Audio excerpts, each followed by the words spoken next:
नमस्कार बंधुरा केमन आছেন সবাই। আমি রিঙ্কু শখের রান্নাঘরে আপনাকে সবার নিমন্ত্রণ। আজকে আমি একটা দারুণ মজার রেসিপি বানাবো। কি বানাবো জানেন? আজকে খুব মিষ্টি খেতে ইচ্ছা করছে, কিন্তু আমাকে তো বাজারটা অনেক দূরে, তাড়াতাড়ি করে যে যায় বাজার থেকে মিষ্টি কিনে নিয়ে আসুম সেই উপায়ও নাই। অগত্যা ঘরে থাকা কিছু উপকরণ দিয়ে মিষ্টিটা বানায় খাইতে হইব। তাই একটু সুজি ছিল ঘরে, সুজি দিয়ে দারুণ সাথে ল্যাংচা তৈরি করুম। বানানো যেমন সহজ, দেখতেও সুন্দর, খাইতেও স্বাদ, আর হইব পুরো রসালো আর নরম তুলতুলা। চলেন তাহলে ল্যাংচাটা বানানো শুরু করে দিই। উনান ধরে কড়াইটা চাপাই দিছি, কড়াইটা বেশ সুন্দর গরম হয়ে গেছে। কড়াইতে এখন এক বাটি সুজি দিয়ে দেবো ল্যাংচা বানানোর নিগা।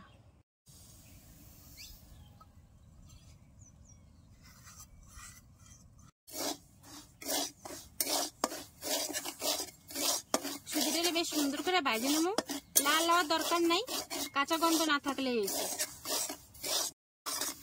হালকা আছে সুজিগুলো 2 মিনিট সুন্দর ভাজে নিছি, দেখেন কাঁচা গন্ধ কিন্তু এখন আর নাই। এর মধ্যে 2 চামচ ময়দা দিয়ে দেবো।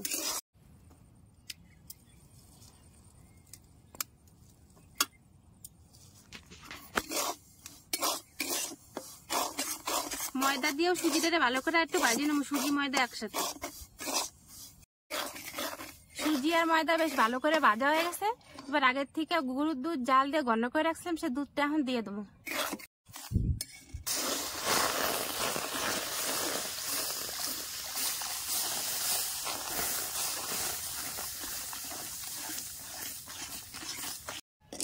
দুশো গ্রাম সুজি আর 2 চামচ ময়দা দিছি। তার নিয়ে আমি 600 ml দুধ জাল দিয়ে তারপরে দিছি। দেখেন সুজিটা সুন্দর সিদ্ধ হয়ে কত সুন্দর একটা আটার দলার মতো হয়ে গেছে। এবারে আমি এটা উঠাই নেবো। সুজি তো রান্না হয়ে গেছে। এবারে শিরাটা বানানোর নিগা 1 বাটি চিনি এখন আমি কড়াইতে দিয়ে দেবো। যেই বাটির মাপে চিনি দিছি ওই বাটির মাপে 2 বাটি জল দিয়ে দেবো।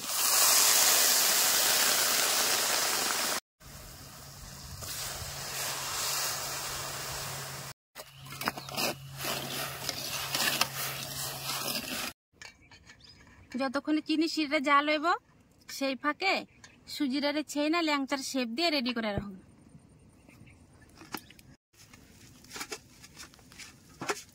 সুজি আর ময়দাটা দারুণ সুন্দর সিদ্ধ হয়েছে, দেখেন হাতে কিন্তু লাগা ধরছে না, কত সুন্দর হয়েছে।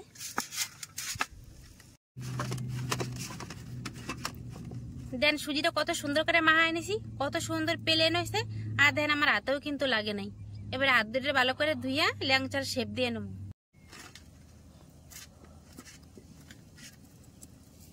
এই যে অল্প করা সুজি নিয়ে হাতে নিয়ে প্রথমে ভালো করে গোল করে তারপর আস্তে করে আমার লম্বা মানে ল্যাংচার শেপ দিন। আপনাদের সাথে গল্প করতে করতে দেখেন আমার একটা ল্যাংচা বানানো হয়ে গেছে। কত সুন্দর হয়েছে না, আর কত সহজেই বানাইছি।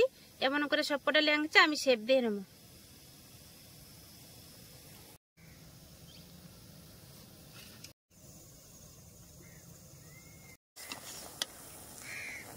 শিরাটা কিন্তু আমার হয়ে গেছে, এবার আমি নামাই নেবো। ঠান্ডা হলে এটা আরো অনেক ঘন হয়ে যাবে।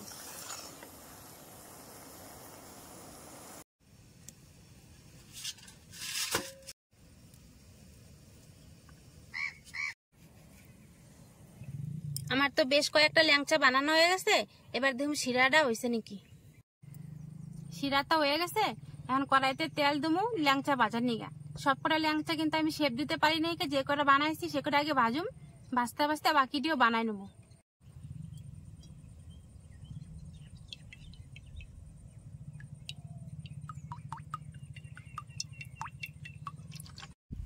কড়াইয়ের তেলও সুন্দর গরম হয়ে গেছে, এবার ল্যাংচাগুলো দিয়ে দেবো।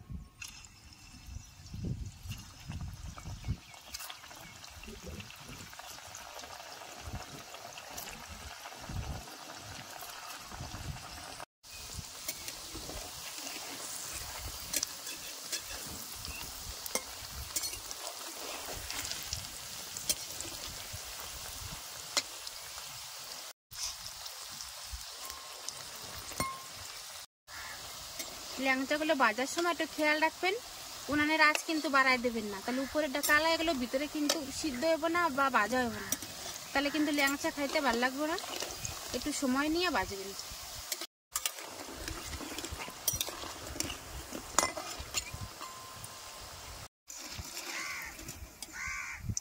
ল্যাংচাগুলো বেশ সুন্দর লাল লাল করে ভাজে নিছি।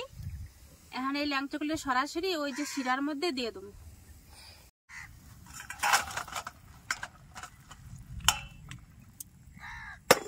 বাকি ল্যাংচাগুলোরও আমি একইভাবে ভাজে নেব।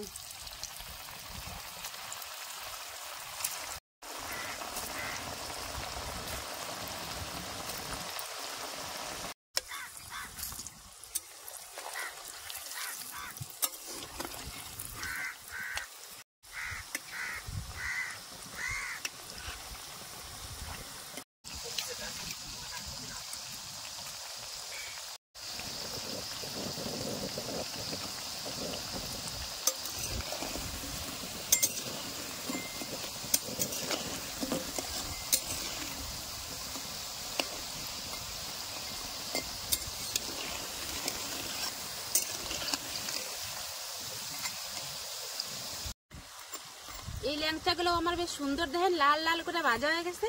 এবারে তুইলা চিনির শিরায় চুবাই দেবো।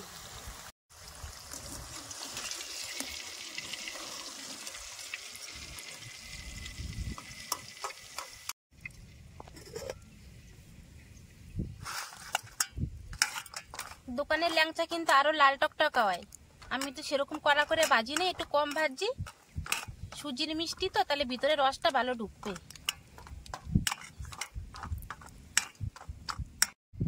সমস্ত ল্যাংচাগুলো ভাইজা চিনির শিরায় চুবাই দিচ্ছে, সেটা আপনারা দেখছেনই। এখন কমপক্ষে 1 ঘন্টা এটা ভিজতে লাগবো। 1 ঘন্টা পরে আপনাকে দেখামো আমার ল্যাংচাটা কত সুন্দর হয়েছে।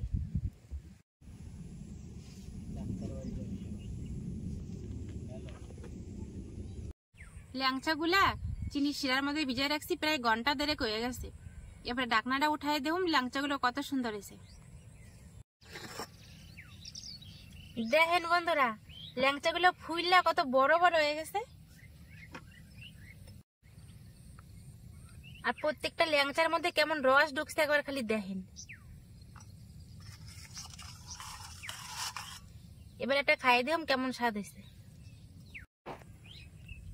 প্লেটের মধ্যে নিয়ে নিলাম গরম গরম ল্যাংচা, উপর থেকে একটু জল দিই দাঁড়ান। দেখেন তো কত সুন্দর হয়েছে। এবারে খাই দিলাম কেমন হয়েছে। দেখলেন তো কত অল্প সময় আর কম উপকরণ দিয়া কত সুন্দর ল্যাংচা বানিয়ে হারালাম। একটা কাইটে দেখাবো আপনার ভিতর থেকে কত সুন্দর হয়েছে।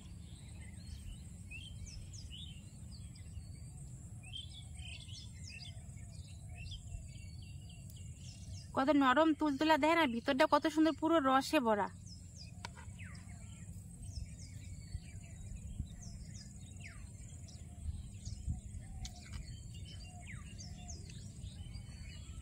দারুণ স্বাদ আছে বন্ধুরা।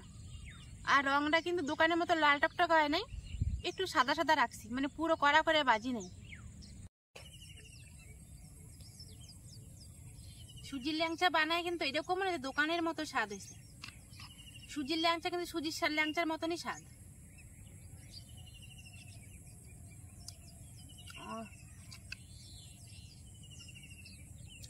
মুখে দিলেই আড়াই যায়। আর জানেন তো দোকানের ল্যাংচাগুলো তো লাল হয় কিসের নিগে? আমি তো পাম তেল দিয়ে ভাজছি, দোকানে কিন্তু ওরা ডালটা দিয়ে ভাজে। আর একদিন পুরনো কড়া তেল থাকে বলে উপরে তাড়াতাড়ি করে লাল হয়ে যায়, কিন্তু আমরা তো টাটকা তেল দিয়ে ভাজা, তাই অত বেশি কড়া করে ভাজি নেই, কিন্তু তো সুন্দর ভাজা হয়েছে। যদি আমার এই ল্যাংচার সহজ রেসিপি আপনাকে ভালো লাগে তাহলে অবশ্যই একটা লাইক কমেন্ট সেটা সাবস্ক্রাইব করে দিবেন। আর ফেসবুক থেকে দেখলে ফলো করতে যেন ভুলেন না।